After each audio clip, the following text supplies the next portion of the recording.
ఒకరోజు ఇద్దరు మంచి స్నేహితులైన రాహుల్, అమిత్ అడవిలోకి ప్రయాణం మొదలుపెట్టారు.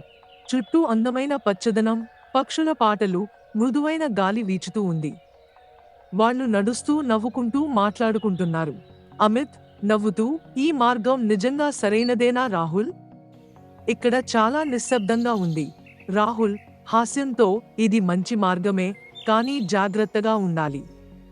ఇక్కడ అడవి జంతువులు కూడా ఉంటాయి. అంతలోనే అడవి అంతా నిశ్శబ్దంగా మారిపోయింది.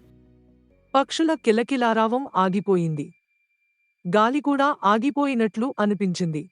అప్పుడే ఒక పెద్ద బలమైన ఎలుగుబంటి చెట్టు వెనుక నుండి వీరిద్దరినీ చూసింది. తన పెద్ద గోర్లతో గట్టిగా నేలపై గీరుతూ నెమ్మదిగా ముందుకు వచ్చింది. అమిత్ భయంతో స్తంభించిపోయాడు. అతని శ్వాస వేగంగా మారింది. రాహుల్ నిశ్శబ్దంగా, అమిత్ పారిపోకు, కదలకు అని అన్నాడు. కాని అమిత్ భయపడి పరుగెత్తాడు. అక్కడ దగ్గరలో ఉన్న ఒక చిన్న చెట్టును పట్టుకుని పైకి ఎక్కాడు. ఇక రాహుల్ ఒంటరిగా అక్కడే నిలబడిపోయాడు. ఎలుగుబంటి అతనికి దగ్గరగా వచ్చింది.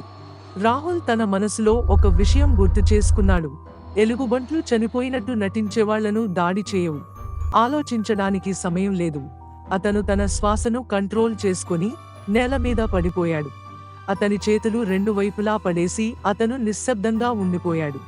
దాని భారీ శ్వాస అతని ముఖం మీద వేడిగా తాకింది. చెట్టుపై నుంచి అమిత్ భయంతో చూడసాగాడు. అమిత్ భయంతో, రాహుల్ ఏదైనా చెయ్యి. కానీ రాహుల్ అసలు కదలలేదు. ఎలుగుబంటి దాని తల తిప్పి నెమ్మదిగా రాహుల్ చెవిలోకి ఒక రహస్యం చెప్పినట్లుగా ఊపిరి వదిలింది. ఆ తర్వాత ఎలుగుబంటి ఏమీ హాని చేయకుండా వెనక్కి తిరిగి అడవిలోపలికి వెళ్ళిపోయింది. అమిత్ అమ్మయ్య అనుకుని ఊపిరి పీల్చుకున్నాడు. చెట్టు కిందకు దిగి రాహుల్ దగ్గరికి వెళ్లి, ఎలుగుబంటి నీతో ఏం చెప్పింది అని అడిగాడు. రాహుల్ నిశ్శబ్దంగా, ఎవరైనా మిత్రుని ఆపదలో విడిచిపెట్టే వ్యక్తిని నమ్మొద్దని చెప్పింది. ఒక నిశ్శబ్ద క్షణం. అమిత్ చిరునవ్వు మాయమైంది. అతని ముఖంలో పశ్చాత్తాప భావం అలముకుంది.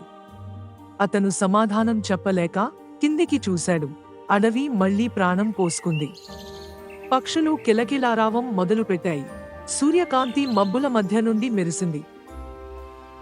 రాహుల్ వెనక్కి తిరిగి నడవడం ప్రారంభించాడు. అమిత్ మృదువుగా, వణికిన గొంతుతో, రాహుల్ నన్ను క్షమించు. నేను తప్పు చేశాను. రాహుల్ కాసేపు నిశ్శబ్దంగా నడవసాగాడు.